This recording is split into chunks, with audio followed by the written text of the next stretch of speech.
At my wedding, my dad, a powerful CEO, snapped, "Take off those stupid medals. You're embarrassing everyone." I refused, and he slapped me across the face in front of 280 guests. That's when my fiancé, a four-star Navy SEAL, grabbed his wrist and said 8 words that made the whole room stand up. My dad's face turned white. I can still feel the sting. The echo of that slap, loud enough to silence 280 guests at my own wedding, still rings in my ears. But what truly shattered that day wasn't just the illusion of family, it was the raw, undeniable truth of who my father really was and who I had become. The sound cracked across the room like a pistol shot. Champagne flutes froze midair, forks hung suspended above plates of prime rib, and every single eye in that opulent hall darted between us in sheer disbelief. The sting bloomed across my cheek, hot and furious, but I didn't flinch. My medals shifted slightly with the impact, the rows of ribbons clinking faintly against each other, like they were reminding me why I stood tall in the first place. My own father, the chairman of Holstead Enterprises, a man who'd built a tech empire from the ground up and never let anyone forget it, had just struck his daughter. Not in private anger, but in public humiliation at my wedding, in front of everyone.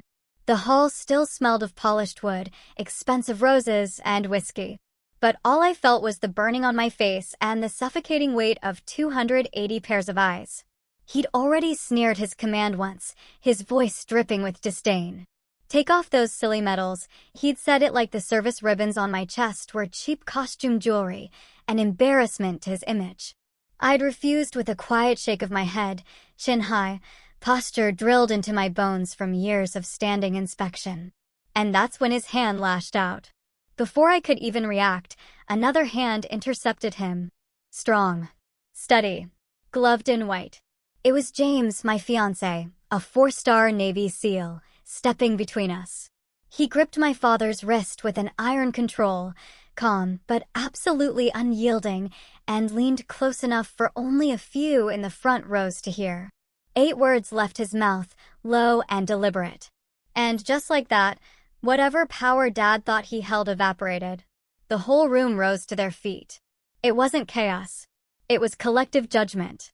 A wave of movement, a silent, powerful verdict. The CEO, who had built his empire on commanding attention, suddenly looked small. His face drained of color, eyes darting like a cornered animal. My cheeks still burned, but my pride? It didn't waver. I stood straighter. Because in that moment, I wasn't just a daughter. I was a decorated officer. A woman who had carried her weight in deserts and on decks halfway around the world. You're probably wondering how we even got here. Why a father would slap his daughter on her wedding day. Why a uniform, the one truth I had ever owned, could ignite such a furious rage. To truly understand that moment in the hall, you have to know where I came from.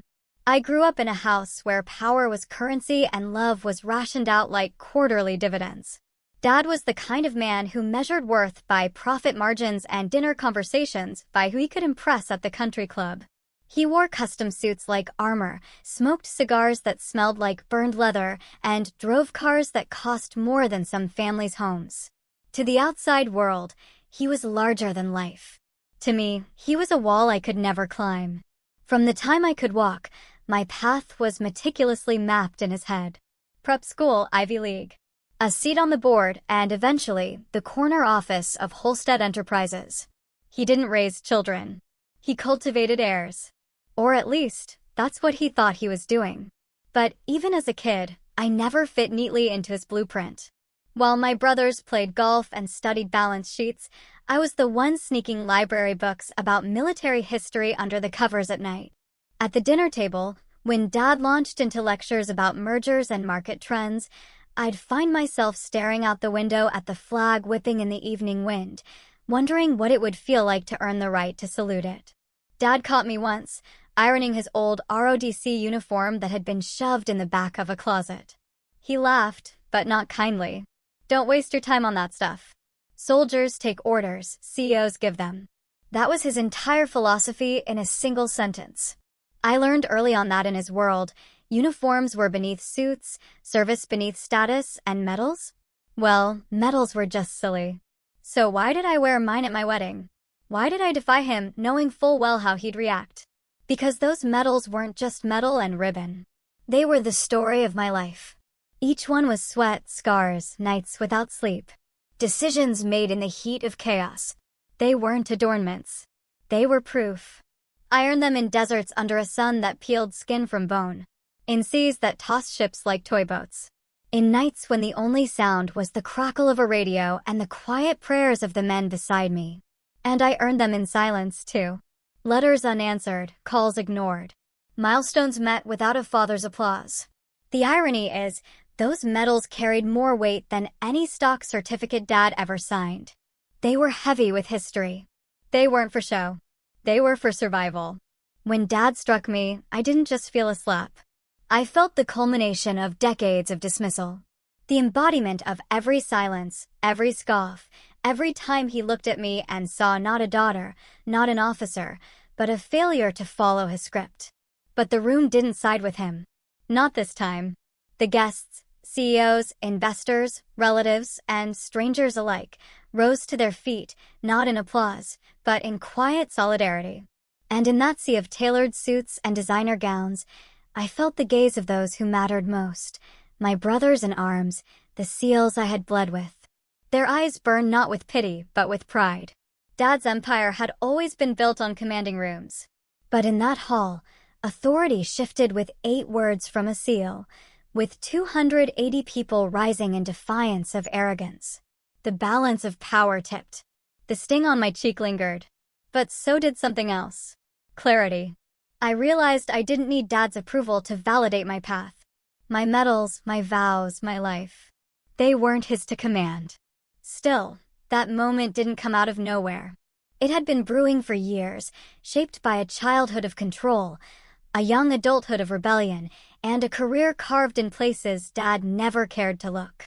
If you want to understand the weight behind that slap and why the room stood for me instead of him, then you have to know where it all began. And it began long before I ever put on a uniform. I was born into wealth, but not into warmth. Our house sat high on a hill outside Boston, a glass and stone monument to success, filled with leather chairs, oil paintings, and silence.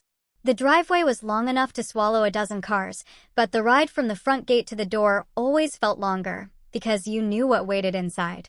Dad, Richard Holstead, founder and CEO of Holstead Enterprises, treated the house like a boardroom and the family like employees. He believed in efficiency, discipline, and order, not affection. His daily uniform was a tailored gray suit, tie knotted with military precision, shoes so polished you could see your reflection in them. He'd march through the front door each evening like a general returning from campaign, tossing his keys on the marble table and expecting dinner on the table at 6:30 sharp. We weren't a family. We were a schedule. My brothers, 2 older, 1 younger, were groomed as heirs to the empire. Every Saturday morning, Dad took them to the club, teaching them golf swings and market trends as though a putter and a portfolio were the only tools a man needed to survive. He talked to them about investments, leverage, and legacy. With me, his only daughter, he talked about appearances. You'll be judged by who you marry, not what you do, he said more than once. So, keep your chin up, smile when spoken to, and don't embarrass the family.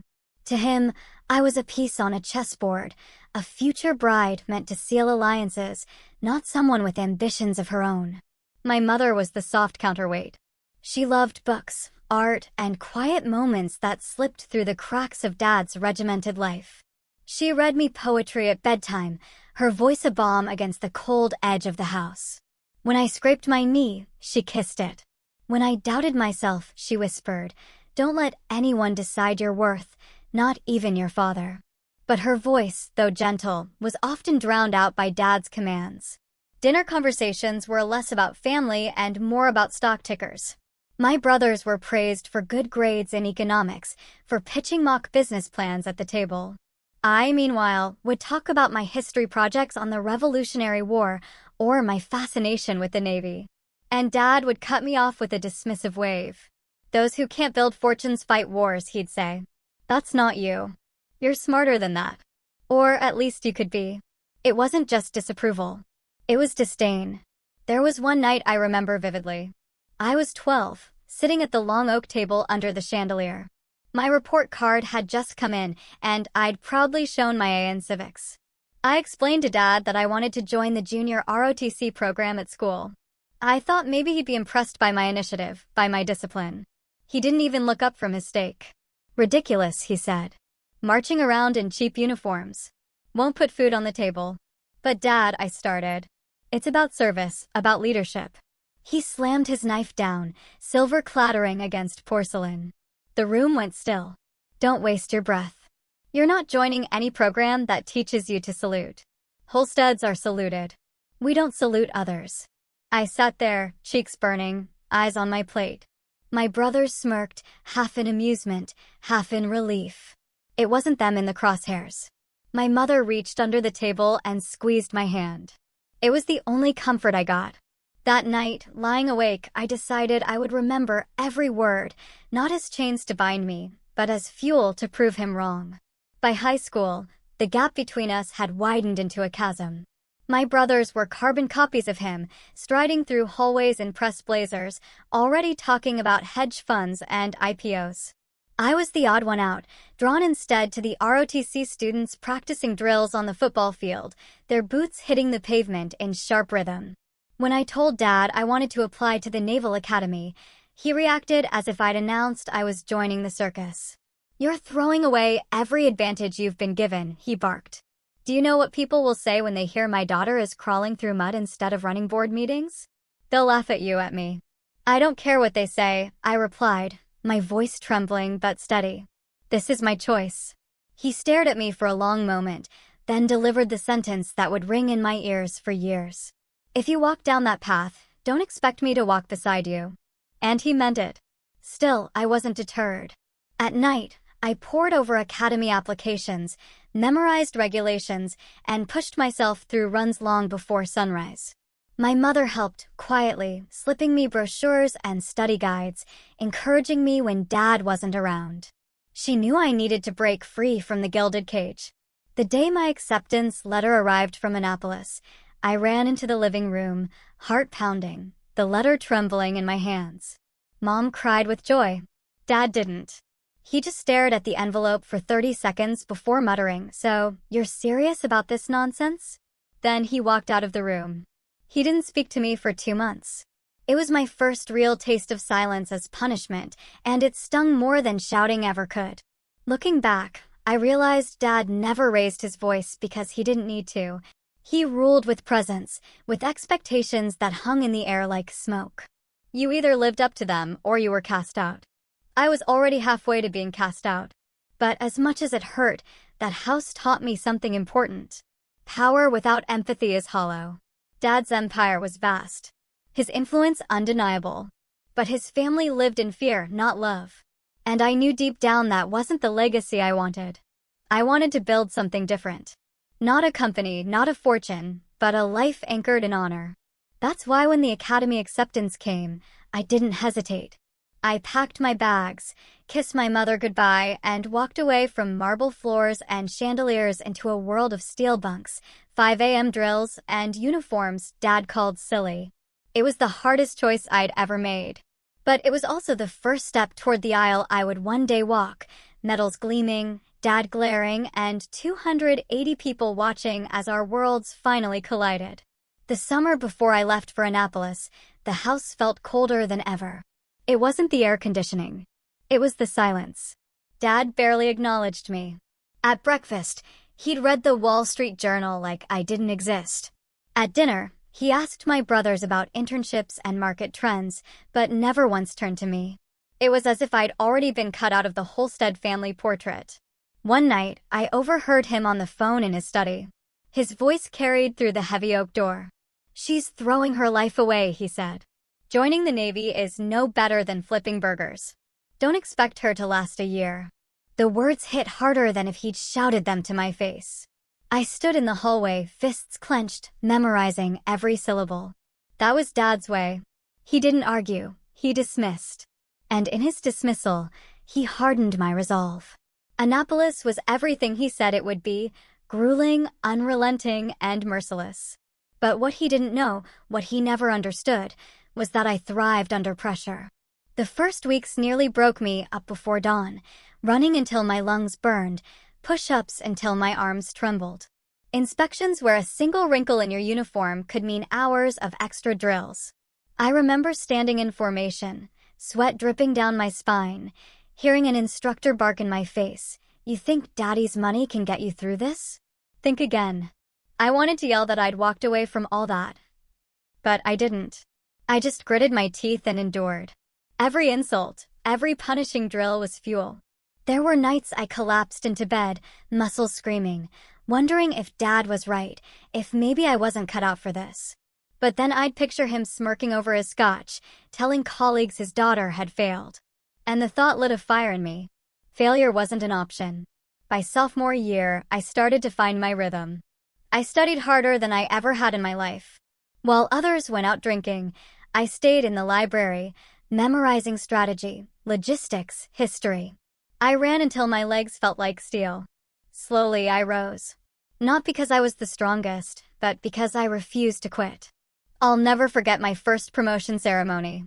My commanding officer pinned on my new bar, and for the first time, I felt the weight of responsibility press into my shoulder. I called home afterward, voice full of pride. The line rang and rang and rang. No answer. So I mailed a photo of the ceremony. Weeks later, I got a single envelope back. Inside wasn't a note of congratulations. It was a clipped article from a business magazine about my brother's internship at Goldman Sachs. A yellow sticky note in Dad's handwriting said, "This is what success looks like." I tore it in half. The divide only widened. My father's world revolved around profits and prestige. Mine revolved around service and sacrifice. Each holiday homecoming turned into another battlefield.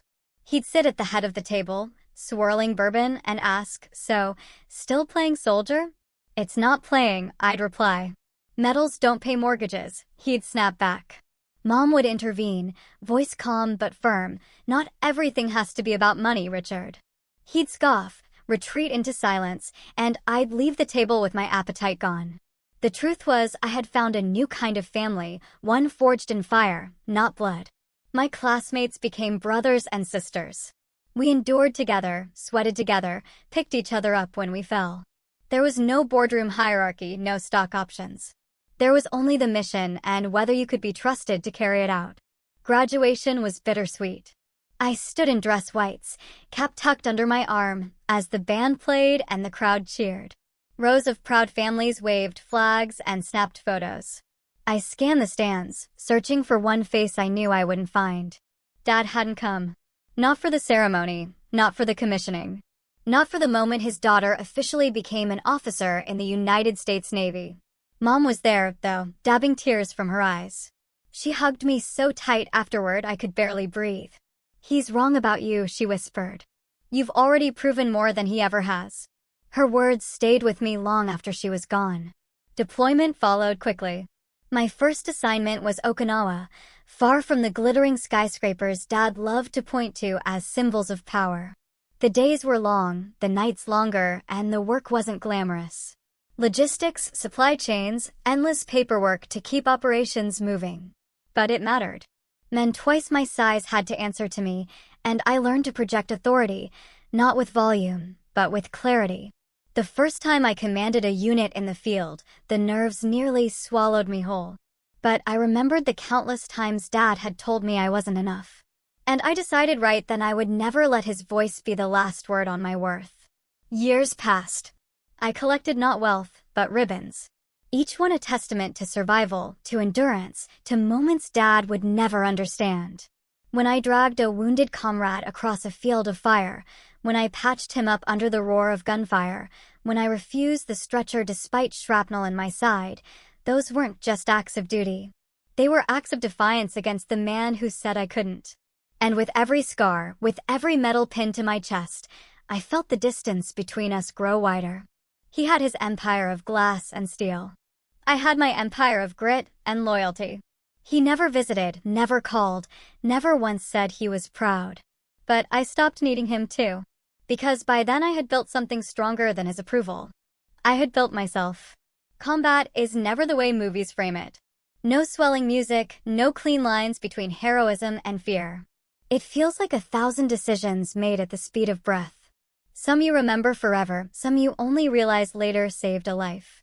I learned it the hard way on a night when the sky over the Gulf looked like oil and the radio sounded like a heartbeat skipping out of rhythm. We'd been running a joint exercise that turned into a real-world scramble. Intel shifted, a friendly convoy veered too far off a safe route, and the desert decided to swallow our plans whole. I wasn't supposed to be point.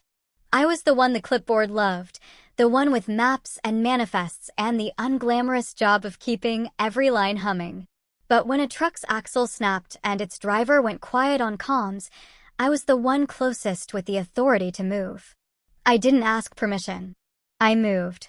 I still remember the heat coming through the soles of my boots as if the ground had teeth. A medic and I slid behind the disabled vehicle, and I felt the world shrink to a small circle of dust and pain. The driver was pinned under the dash, conscious, bleeding, trying to apologize for inconveniencing us. People apologize a lot when they're dying. Part of the strange politeness war beats into you. We cut him free with a borrowed pry bar. The kind of tool no one writes citations for. When the dust cleared and the helicopter roared in, I realized my hands wouldn't stop shaking. I tucked them behind my back so no one would see. And then I walked out in front of my team with steady steps, because steadiness is a language leaders have to speak even when their mouths are closed. I didn't call home to tell anyone. There was no one to call. Word travels in the way it does, quietly sideways. A SEAL detachment that had watched us work started showing up at our range during off hours. At first, I thought they were humoring me. The polite nods you give to the officer who isn't one of you. But then they kept coming back, not to test me, but to train with me.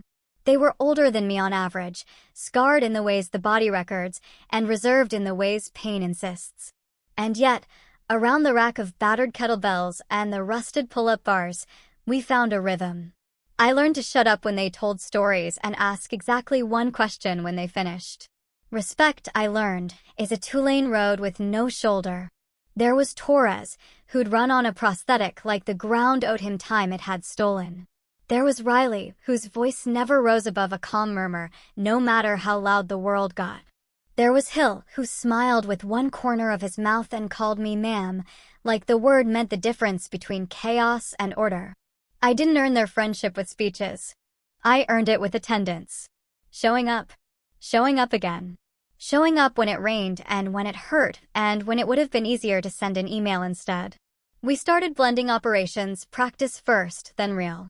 I brought structure to places that preferred mystery. They brought cunning to plans that liked to look good on a whiteboard.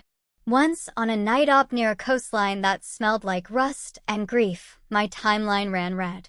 The comm said 5 minutes to extraction, and the clock said we'd used 8. Hill's voice came over comms, light as a hand on your shoulder. Ma'am, plans are pretty until they meet the tide. Trust the tide. We did. We adjusted. We made it out, wet and late and alive. Afterward, under a steel sky, Hill passed me a thermos and said, "You kept us from sprinting into a wall." That counts. I wanted to say that his calm saved us. Instead, I nodded once, the way you do when you understand a pact doesn't need ink. I wore new ribbons after that season. The kind that don't catch the lights so much as catch your breath. I mailed a photo to my mother, a habit I couldn't quit, even though I knew the house where she lived felt more museum than home. I got a small card back in her looping script. Proud of you. Always have been. Be gentle with those who won't say it out loud. I read it 3 times, then slid it into the back of my wallet, behind my military ID, like an amulet. A month later, the call came from my father. Not to me, but to my CEO's office. Bureaucracy tends to be unkind to the personal. When I finally got the message, it was already old. Your mother's in hospice. Late stage. There was a window if I could get leave. The kind of window life often closes while you're filling out the form to request it. I flew home anyway, landing in a city that felt like an old suit that no longer fit. The house smelled the same, lemon polish and money. She looked smaller in the bed, her hair gone, her hands cool and papery in mine. My father stood at the corner of the room like a piece of dark furniture. His face composed, his tie still perfect. We didn't argue. We didn't speak. We watched the machine write its thin line of beeps like a final memo. When she woke, her voice was a whisper that threaded directly to my bones. "You look so strong," she said. "Are you strong?" I told her I was, because I had to be. She smiled the way people smile in paintings, soft at the edges. "Keep choosing what's true, even when it's not applauded." She slept, and hours later, she was gone, as gently as she had lived. My father never reached for me. I signed paperwork the way I signed orders and flew back into a world where grief is something you fold and tuck into your pocket so your hands are free. I didn't hear from him again after the funeral. Not a note, not a call. Months slid into a year. The next time the past collided with the present, it was on a pier that smelled like salt and diesel. I'd been assigned to oversee a training rotation, and the SEALs had just returned from something none of them could talk about, but all of them carried in their shoulders. Riley was limping. Hill had a bruise high on his cheekbone that looked like a map of somewhere unkind. We didn't ask. We lifted as a group and breathed as a group until the air felt friendly again. That evening, the sun dropping like a coin behind the horizon, James walked down the pier. It's strange which moments you remember with verbs and which you remember with color. I remember the light bruised purple, then gold. I remember the scrape of his boots. I remember him stopping just shy of my space, respectful without saying the word. We'd met at briefings, collided on paper, synced timelines more than once. But this was not a meeting and not a timeline. He held a small box, like it weighed more than it did. "I can't promise you calm seas," he said. "I can promise to row with you. Some proposals are fireworks." His was ballast. I said yes, because I knew he understood the difference between decoration and evidence. He'd seen me at 3 a.m., hair pinned back, uniform creased with fatigue and pride, choosing people over appearance. He loved that person. He didn't ask me to be quieter or softer or less. He asked if he could stand beside the life I had built. We planned light. A chapel, a modest reception, an invitation list of people who had earned entry by having skin in our story. I wrote a card to my father out of completion, not hope. "I'm getting married. 1,300 hours, Naval Chapel. I'll be in uniform." I sealed it before I could add anything I would regret. Work did what work does. It filled the days. I stood in front of whiteboards and flight plans. Then in front of people whose eyes told me everything I needed to know about the weight they were carrying. I rewrote a training module to give instructors permission to pause evolution when the line between grit and damage grew thin. The numbers changed. Fewer injuries, fewer quiet collapses in barracks at 0300. No one gave me a medal for that. They gave me something better. Compliance without complaint. The last operation before my wedding wasn't dramatic. It was the kind that earns a footnote but saves lives, an extraction that required more patience than bravado. I rode the last truck back in, hand steady on the rail, and thought about vows. Not the flowery kind, the practical kind. Serve each other's peace, protect each other's purpose, refuse to dim the light that got us here. A week out, I ironed my dress whites with the same attention I'd give a map that would take us through safely or not at all. For stars, ribbons aligned, shoes like mirrors. I placed my mother's card on the dresser and read it again. "Be gentle with those who won't say it out loud." I wondered if gentleness would ever have a place with my father. I suspected the answer was no, but I left the question open like a window in spring. The morning of the ceremony, the base was a hush of preparation. Torres texted, "Formation outside the chapel. You walk, we stand." I replied with a single copy, the kind of word that says more than any sentiment. As I stepped toward the door, my phone buzzed, a number I knew by muscle memory. I didn't open it. Not yet. The day would have enough weather. I pocketed the device and reached for the handle, ready to walk the narrow line between past and future in boots that had learned both terrain. What I didn't know then was how small a room can make a powerful man, and how big a silence can sound when 280 people decide together what they will not tolerate. James wasn't the kind of man who needed to fill silence. He let it sit, unbothered, until it turned from awkward to comfortable. That's how I knew he was different from the men I'd grown up around. My father and brothers filled every space with noise, stock prices, predictions, instructions, corrections. James filled space with presence. We met during a joint working group at the Pentagon. He was already a 4-star Navy SEAL by then, though you wouldn't know it unless someone else told you. No flash, no chest thumping, just a steady calm that cut through the room like clean air. I was presenting on logistics reform, a dry subject that could put anyone to sleep. He listened without blinking, arms folded, eyes sharp, and when the session ended, he stopped me in the hallway. "You don't just move supplies," he said. "You move lives." It was the kind of comment that sticks, not because it flatters, but because it sees. We crossed paths again and again. Briefings, field exercises, the kind of endless carousel that keeps the military machine turning.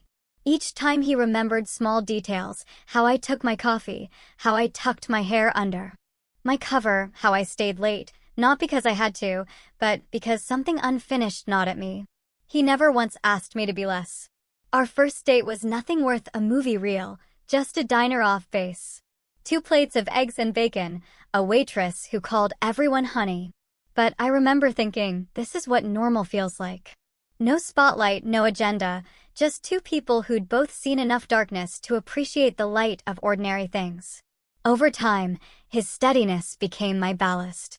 He didn't compete with me, didn't measure his worth against mine. When I came home late, still smelling of diesel and gun oil, he'd look up from his book and smile as if I'd been gone 5 minutes, not 5 days.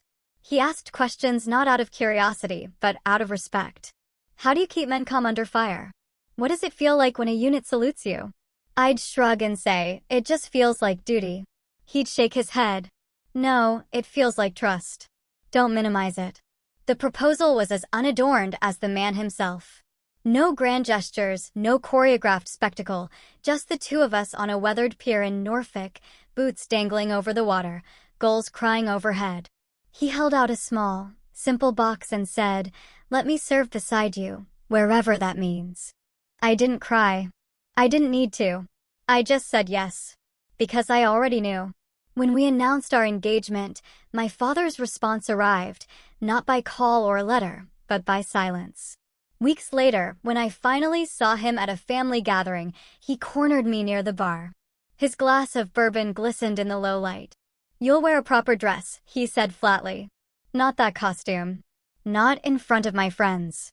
You won't embarrass me." "I'm not marrying you," I replied. "I'm marrying him, and I'll wear what tells the truth." His jaw tightened. "Do you understand how humiliating this is? People will whisper. They'll laugh at you, at me." "Then let them laugh," I said. "At least I'll know I'm not lying." He turned away, muttering into his glass. But I knew the battle lines were drawn. Planning the wedding was simple by design. James didn't want a circus, and neither did I. We chose the Naval Chapel, clean lines, stained glass that caught the morning sun, pews worn by years of hands and prayers. The guest list was modest, close friends, comrades, a few family members I still spoke to. The SEALs heard about it, of course. I never invited them formally, but one by one, they told me, "We'll be there." Torres grinned, his prosthetic leg tapping the floor. "You walked us through hell. We're not letting you walk to that altar alone." I tried to argue. They shook their heads. Non-negotiable. A week before the ceremony, I wrote a card to my father. Not out of hope. Hope had been wrung out of me long ago, but out of completeness. The words were short. "I'm getting married this Saturday. 1,300 hours, Naval Chapel. I'll be in uniform." I sealed it before I could second-guess myself. The night before the wedding, tradition kept James and me apart. He stayed with a close friend. I stayed in base quarters. At midnight, I ironed my uniform. The one truth I had ever worn. Each ribbon aligned, each button polished, shoes reflecting the ceiling lights like pools of water. As I smoothed the cuffs, my phone buzzed on the nightstand. A message from a number I knew by heart but had never saved. 5 words. "You'll regret this tomorrow." I stared at the screen for a long moment. Not in shock, but in clarity. Because this was exactly who he was and exactly who I was not. I placed the phone face down, pressed one last crease into the white fabric, and whispered to the empty room, "Tomorrow, I walk as myself." The morning dawned, sharp and clear, the kind of navy blue sky you only see in spring. My stomach was steady. I'd face mortars and machine guns. What was one more confrontation with a man who had never believed in me? Outside the chapel, my team gathered in formation, medals gleaming, backs straight. Some I hadn't seen in years. All of them came without being asked. "Ready?" Hill asked quietly. I nodded. "Ready." What I didn't know was how quickly the day would tilt, how a father's need for control would boil over into a moment that would silence 280 guests and leave him pale as stone. The chapel smelled faintly of cedar and polish when I stepped inside that morning, my heels striking the stone floor with a rhythm that steadied me more than any prayer could. Sunlight streamed through the stained glass windows, splintering into shards of red and gold across the pews. It was quiet, almost reverent, as if the room knew the weight of what was about to unfold. 280 seats had been reserved, every one of them filled by someone who represented a piece of my divided world. On one side, CEOs, investors, men and women in tailored suits with smiles sharpened by years of boardrooms and balance sheets. They were my father's crowd, gathered less to celebrate me than to judge the optics. On the other side, uniforms. SEALs, Marines, sailors, men I had trained with, bled with, buried friends alongside. They weren't there for appearances. They were there for me. The tension was visible in the gap between those two groups, a gulf wider than any aisle. I stood at the back of the chapel with Hill and Torres flanking me, both dressed in their own uniforms. Torres leaned lightly on his prosthetic, his expression calm but unyielding. Hill adjusted his cuffs, then glanced at me with a small smirk. "You look like a commander about to take the field," he said. I smiled faintly. "Feels about the same." "Difference is," Torres added, "this time, we're walking with you." Their presence steadied me. I didn't need them to, but it mattered anyway. Guests whispered as they caught sight of me. The uniform was impossible to ignore. Rows of ribbons lined my chest, each one a chapter of sacrifice. The 4 stars on my shoulders seemed to shine brighter under the sunlight than the diamonds on half the women's wrists. From the front row, my father's gaze cut through the air. He was the only man in the chapel who didn't whisper, didn't shift, didn't blink. His tuxedo was blacker than midnight. His tie nodded with the precision of a man who couldn't afford mistakes. He looked like power incarnate, at least until you noticed the tension in his jaw, the way his hand gripped his cane just a little too tightly. When our eyes met, he raised one brow as if to say, "Don't test me." The music began softly, an organ playing the processional notes, climbing like a tide rolling in. My chest tightened, but not from nerves. From clarity. Each step down the aisle felt less like a bride's walk and more like a march into the truth. The SEALs had warned me, "We'll stand if anyone so much as looks at you wrong." I believed them. They weren't men of empty threats. Halfway down the aisle, I caught sight of James at the altar. He wore a clean navy blue suit, simple, grounded, like him. His eyes shimmered when he saw me, not with surprise.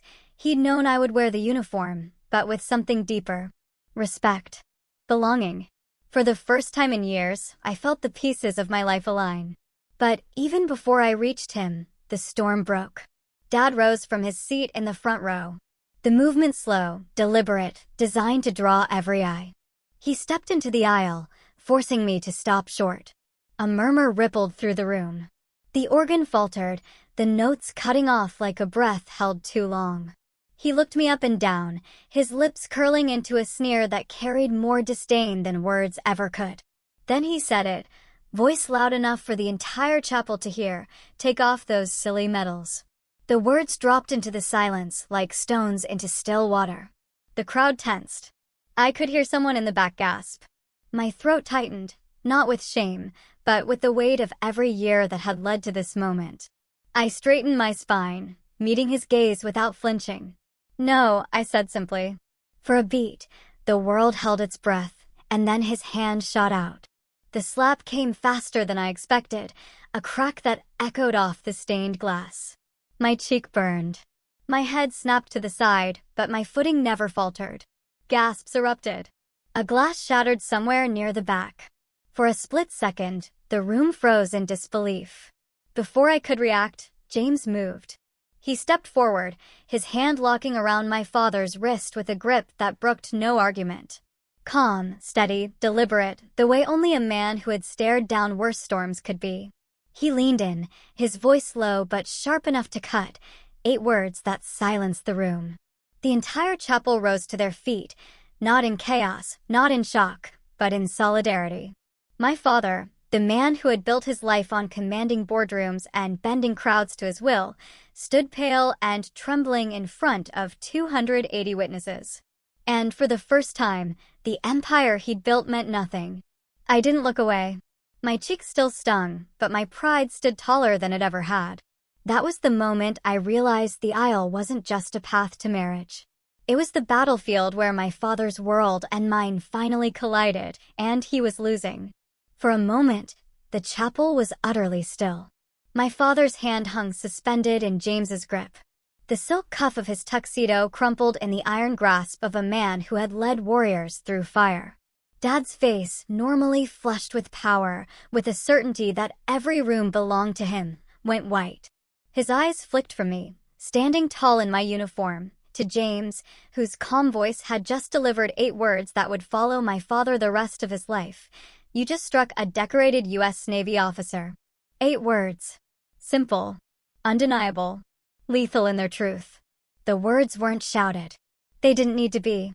They carried the weight of 4 stars and the authority of every man in that room who knew what it meant to serve.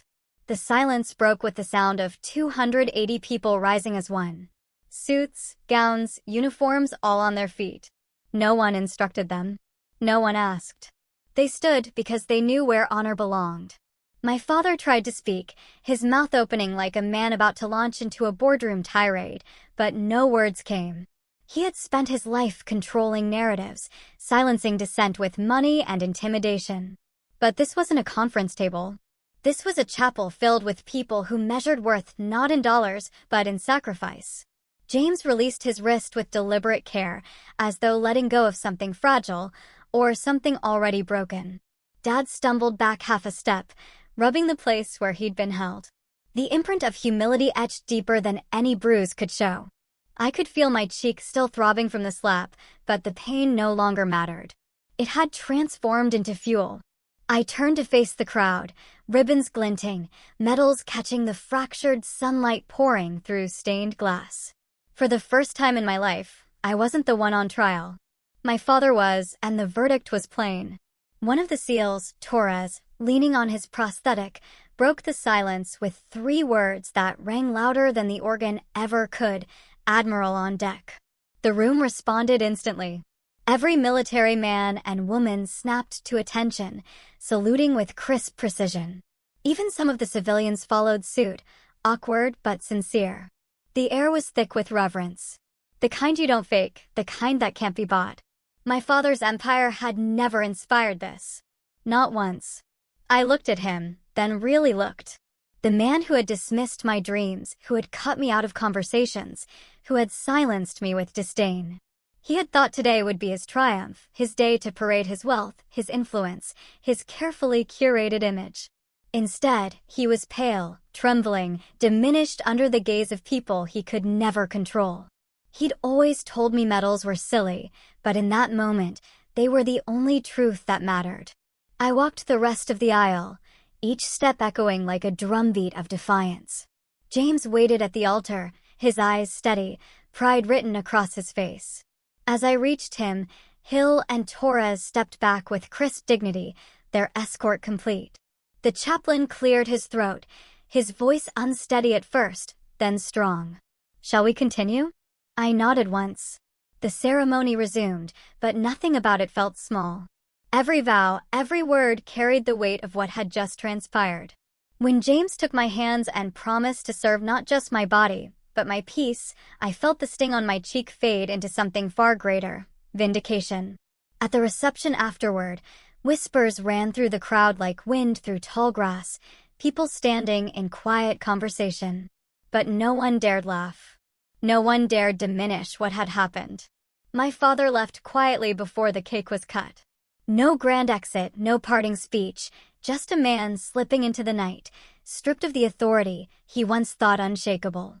I didn't chase him. I didn't need to, because the truth had already been spoken, witnessed, and sealed. Later that night, James and I slipped outside for air. The moonlight spilled across the water, soft and silver. He touched my cheek gently, his thumb brushing the faint red mark. "Does it hurt?" he asked. I shook my head. "Not anymore." He smiled. "Good. Because what people will remember isn't the slap. It's how you stood." And he was right. That's the thing about revenge. People think it's about destruction, about crushing those who wronged you. But the most powerful revenge isn't loud or violent. It's standing so tall that the people who tried to break you can no longer look down. My father will always be a rich CEO. That's his legacy. But mine? Mine is different. Mine is honor earned in deserts and seas, carried in scars and ribbons, saluted by men who never once asked me to be less. And when the world rose that day, not for wealth, not for power, but for respect, it wasn't just my wedding.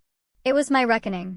If you've ever been underestimated, dismissed, or told you weren't enough, remember this: honor doesn't come from blood or titles.